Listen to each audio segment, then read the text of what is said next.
Kay long weekend man, nilaagan man pud ko. So, I decided to join with my friends mo atog Chiang Mai. So, nagbaklayrak weekend sa apartment hangtod diri sa bus stop. So, mo ni siya kalayo 15 minutes away from our apartment.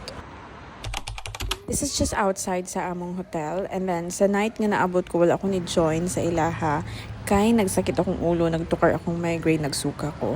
And for our breakfast, nagpalit mi diri sa 7-Eleven. And inisugot among driver nga mukhaon mi sa sulod. Here we go sa our first destination, Dantiwada Cafe. This is 50 more minutes away from the city.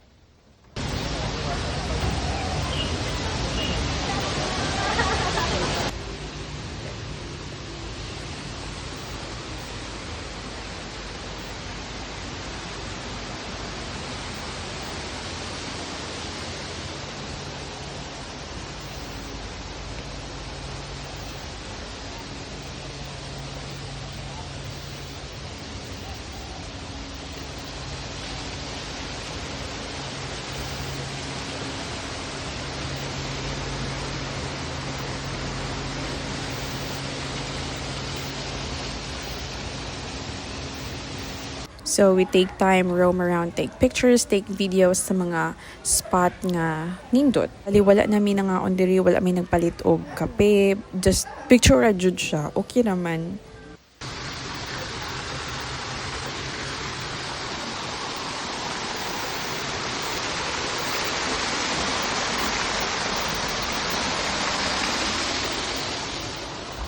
Ang baliti.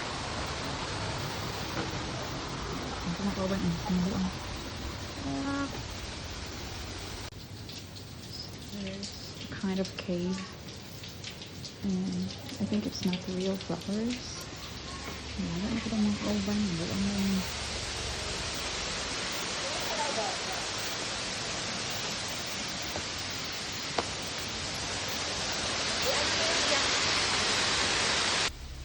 Lalabas ka dyan, no?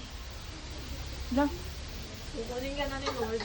Pagi sa Chiang Mai. Diri banda is perfect spot po siya magkape-kape, flowers, and on the left side kina mga animals dira nga pwede ka magpakaon and everything. Diri na po ni siya entrance and I will make separate video sa akong mga expenses.